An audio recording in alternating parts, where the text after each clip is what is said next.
नमस्कार दोस्तों, proud India के ब्लॉग में आपका स्वागत है। आज मैं आपको मिठाइयों से जुड़ी हुई कुछ दिलचस्प कहानियां सुनाने जा रही हूं। भारत में जब भी मीठे की बारी आती है तो एक दो नहीं बल्कि कई मिठाइयों के नाम याद आ जाते हैं। भारत में मिठाइयां सामाजिक, धार्मिक, सांस्कृतिक परिवेश का एक जरूरी हिस्सा है। यहाँ कोई भी उत्सव क्यों ना हो, मिठाइयों के बिना अधूरा माना जाता है। यहाँ तक कि यहाँ के सभी देवी देवताओं की पसंदीदा मिठाइयाँ हैं। जैसे गणेश जी को मोदक से प्रेम है, हनुमान जी को लड्डू, भगवान शिव को ठंडाई और श्री कृष्ण को पेड़े पसंद हैं। इनमें से कुछ मिठाइयों का इतिहास सैकड़ों साल से भी पुराना है, जिनमें से कई दिलचस्प कहानियां भी जुड़ी हुई हैं। मिठाइयों की बात निकली तो आज मैं आपको भारत की कुछ फेमस मिठाइयों के बारे में तो बताऊंगी ही, और साथ में कुछ मजेदार किस्सा भी सुनाऊंगी। तो दोस्तों, सबसे पहले बात करते हैं रसगुल्ले की। चाशनी वाली यह स्वीट डिश बंगाल की प्रसिद्ध डेजर्ट है। बंगाली त्योहार और उत्सव में रसगुल्ले का होना महत्वपूर्ण माना जाता है। इसे छेना या घर के बने पनीर से बनाया जाता है। इसका मूल नाम खीर मोहना है और इसका मूल उड़ीसा से माना जाता है। यह भी माना जाता है कि यह मिठाई सदियों पुरानी है और भगवान भी इसे बड़े चाव से खाया करते थे। कहते हैं कि एक बार भगवान जब जगन्नाथ रथ यात्रा के लिए जा रहे थे तब लक्ष्मी उनके साथ नहीं आई थी। लक्ष्मी जी उनसे नाराज थी और उन्हें मनाने के लिए भगवान जगन्नाथ ने उन्हें रसगुल्ला खिलाया था। तभी से रथ यात्रा के 9वें दिन माँ लक्ष्मी को प्रसन्न करने के लिए उन्हें रसगुल्ला भेंट किया जाता है और इस दिन लक्ष्मी जी को मिठाई चढ़ाने के बाद ही भगवान जगन्नाथ, बलराम और सुभद्रा को मंदिर में प्रवेश मिलता है ना रसगुल्ले से जुड़ी दिलचस्प कहानी। तो दोस्तों, अब हम बात करते हैं आगरे के पेठे की। आगरा सिर्फ ताजमहल और अपने पागल खाने के लिए ही दुनिया भर में चर्चित नहीं है, यहाँ का पेठा भी खासा लोकप्रिय है। पेठा मुगल साम्राज्य के समय से ही काफी पसंद किया जाता रहा है। दरअसल शाहजहां ने हुक्म सुनाया था कि एक ऐसी मिठाई बनाई जाए जो इतनी सफेद दिखे जितना कि ताजमहल दिखता है। इसके बाद इस मिठाई को बनाने के लिए 500 लोग लगा दिए गए।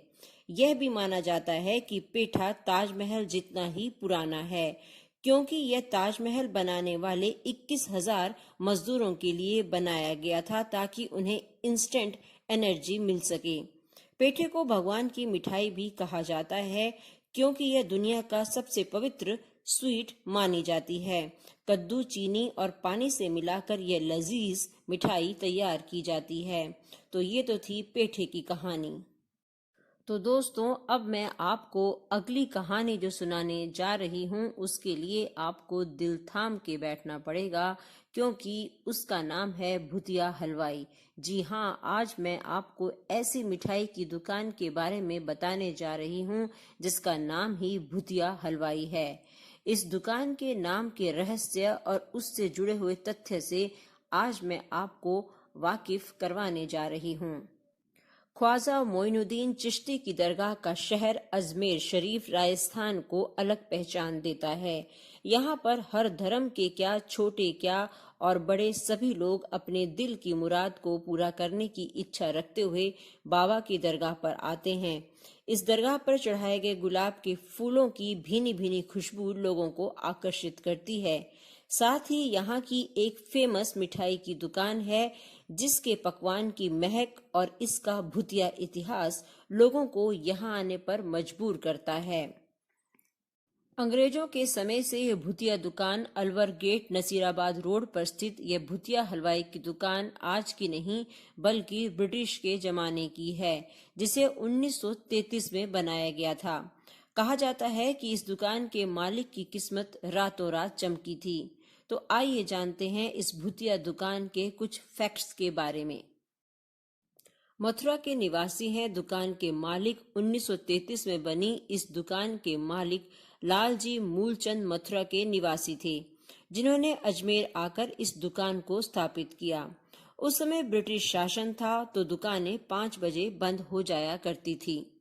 दरअसल इस दुकान के पीछे ही रेलवे स्टेशन था। शाम होते ही यहाँ पर सन्नाटा पसर जाता था, जिसके बाद से ही लोग इस एरिया को भूतिया कहने लगे, क्योंकि शाम 5 बजे के बाद कोई नहीं दिखता था। पर दुकान के मालिक को इससे कोई फर्क नहीं पड़ता था। दुकान का मालिक दुकान को बाहर से बंद कर दिया करता था और रात भर मेहनत करके दुकान के अंदर मिठाइयाँ बनाता था, जिसके बाद अगले दिन दुकान के बाहर सुबह सुबह मिठाइयाँ और पकवानों की वैरायटियाँ नजर आती थी। सुबह उठते ही जब आसपास के लोग इतनी सारी मिठाइयाँ देखते थे तो हैरान रह जाते थे। यहाँ के आसपास के लोग सोचते थे कि रोज भूत आकर सारी मिठाइयाँ बनाकर चले जाते हैं, जिसके बाद से इन मिठाइयों की मांग बढ़ने लगी और इस तरह से उनकी दुकान खूब चलने लगी। आखिरकार लोगों ने इस दुकान का नाम ही भुतिया हलवाई रख दिया। अब यह दुकान इतनी फेमस है कि लोग दूर दूर से यहाँ मिठाइयों का स्वाद चखने आते हैं। खासकर कि गोंद के लड्डू भी यहाँ के काफी फेमस हैं। अब इस दुकान को उनके पोते चलाते हैं। तो दोस्तों, आगे से आप जब भी कहीं से किसी भी हलवाई से मिठाई लें तो उससे पहले जरूर ये सोचना कि उस मिठाई की दुकान की भी एक दिलचस्प कहानी जरूर होगी। मिठाइयाँ ऐसे ही नहीं मीठे से भरी हुई होती हैं।